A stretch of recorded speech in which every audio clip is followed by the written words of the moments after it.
एक राजा हुआ भर्तृहरि, बड़ा अद्भुत राजा था, इतना विद्वान। जब वो राजा बना तो उसने 100 श्लोक लिखे, नीति शतक। फिर जब उसकी शादी हुई उस समय की सबसे बड़ी सुंदरी से, तो वो इतना विद्वान था, उसने श्रृंगार शतक नामक शतक का निर्माण किया। पत्नी से बड़ा प्रेम करता था। उसके राज्य में एक साधु ने तपस्या करी। भगवान ने प्रकट होकर के उस साधु को अमर फल दिया। साधु बोला, मैं अमर फल का क्या करूंगा, मैं तो अपनी तपस्या से खुद ही अमर हो गया। तो ऐसे किसी व्यक्ति को फल दे दूं जिससे भला हो सके सबका। इस समय जो राजा भर्तृहरि है वो बड़ा परोपकारी है, उसको फल देना चाहिए। राजा ने ले जाकर के भर्तृहरि को फल दे दिया। महाराज, आप ये अमर फल खा लो, जिससे आप अमर रहोगे तो राज्य में सब कुछ अच्छा चलेगा। भर्तृहरि राज्य सभा से फल लेकर के अपने महल में आ गया। पत्नी से बड़ा प्रेम करता था। उसने सोचा, मेरी पत्नी फल खा ले, वो अमर रहेगी, तो उसे देख के तो मैं खुद ही अमर हो जाऊंगा। पत्नी को फल दे दिया। आश्चर्य की बात यह थी, definitely love is blind only. उसकी पत्नी प्रेम करती थी उसके सेना के एक अध्यक्ष से। उसने उस सेना अध्यक्ष को ले जाकर फल दे दिया। बोले, तू खा ले, क्योंकि तू युद्ध में जाता है और मुझे डर लगता है। तू रोज लड़ता है, कहीं तेरा अहित हो गया तो मुझे बड़ी पीड़ा होगी, तू खा ले फल। सेना अध्यक्ष ने फल लिया, पर अभी कहानी बहुत बाकी है। वो सेना अध्यक्ष भी महारानी से केवल धन लेने के लिए बातचीत करता था, पर प्रेम तो करता था। वो उसी सभा में एक बड़ी सुंदर नर्तकी थी, उससे वो फल लेकर के पहुंचा नर्तकी के पास। प्रिय, तू ये फल खा ले। नर्तकी ने फल तो लिया, पर सोचा, मैंने जीवन में सोचा था कम से कम मर के तो ये नाचने से मुक्ति मिलेगी, अगर ये फल खा लिया तो नाचती ही रह जाऊंगी। मैं इस फल का क्या करूंगी, किसी अच्छे व्यक्ति को दूं। नर्तकी वो फल लेकर फिर से राजा के पास पहुंच गई।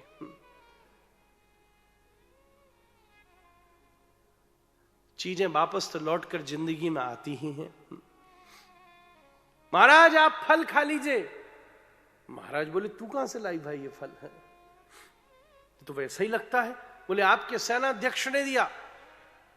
सेनाध्यक्ष को देख पकड़ करके प्रताड़नाएं दी गई। तब उसने एक दिन मुंह खोल दिया कि महारानी मुझसे प्रेम करती है, उसने ये फल दिया। उसी क्षण राजा ने सारी सभा का परित्याग कर दिया और 100 श्लोक लिखे, जिसको हम वैराग्य शतक कहते हैं। बड़ी सुंदर बात उसने उसमें कही है।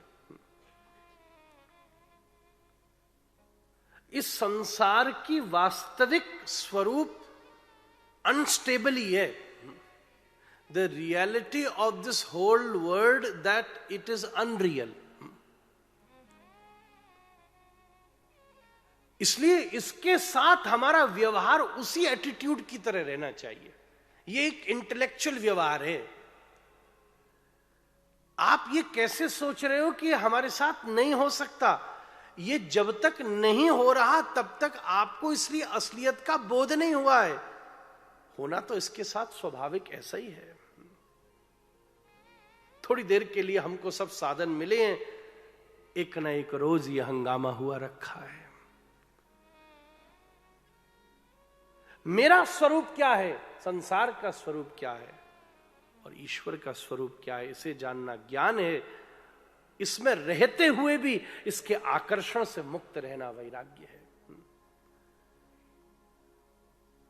हम अटैचमेंट के बिना आगे नहीं बढ़ सकते, पर अपने अटैचमेंट को थोड़ा सा रेगुलेट कर सकते हैं।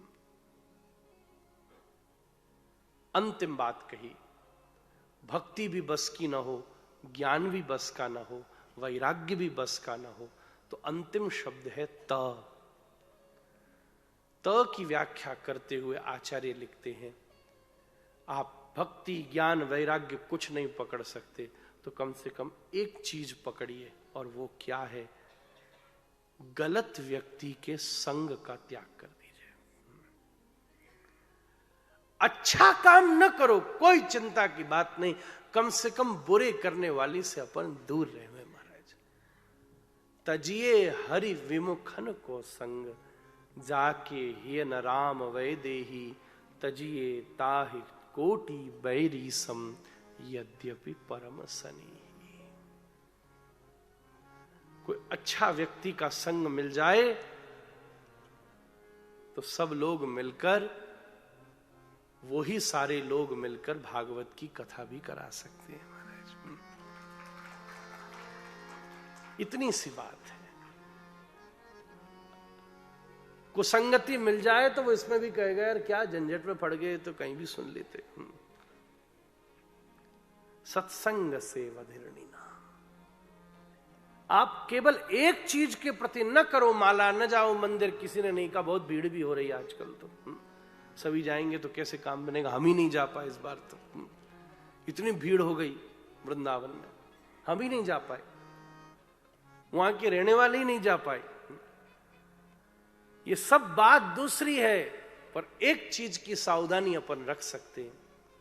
भगवान की तरफ नहीं जा सकते, पर भगवान की तरफ जाने वाले से तो संबंध बना सकते हैं ना। कोई बात नहीं, तू जा रहा है, हमारा भी एक फूल चढ़ा दिए महाराज। जिसकी रुचि भगवान में हो, अगर उसके साथ किसी रेस्टोरेंट में भी मिल लिए तो किसी न किसी बात में तो बता ही देगा ना कि रामचरितमानस की चौपाई ये कहती है महाराज। कहीं यूरोप भी घूमने चले गए, पर ऐसे से मित्रता होगी जिसकी रुचि भागवत की तरफ है, तो बता ही देगा ना कि तीसरे दिन की कथा में ये बात कही थी, ध्यान रखना। बार बार आपके मन को खींच कर लाएगा प्रभु की तरफ, और कोई बड़ी बात नहीं। जैसे किसी पर्वत के भीतर जल भरा रहता है और किसी दिन बादलों के टकराने से बिजली गिरती है, पर्वत फूट करके झरना निकल आता है। आपको भी नहीं पता किस दिन कौन सी बात का ऐसा असर पड़ जाए कि निस दिन बहत पन्हारे, कब हृदय से शुद्ध प्रेम भक्ति का प्रवाह हो जाए। इसलिए साधु संग साधु संग साधु संग सर्व सिद्धि हाय। बोलिए श्रीमद् भागवत भगवान की। आई बिलीव आपने भोजन तो बहुत अच्छे से किया होगा आज। तो आप जय जयकार भी उतनी अच्छे से करेंगे तो हमको थोड़ा उत्साह बनेगा। श्रीमद् भागवत भगवान की।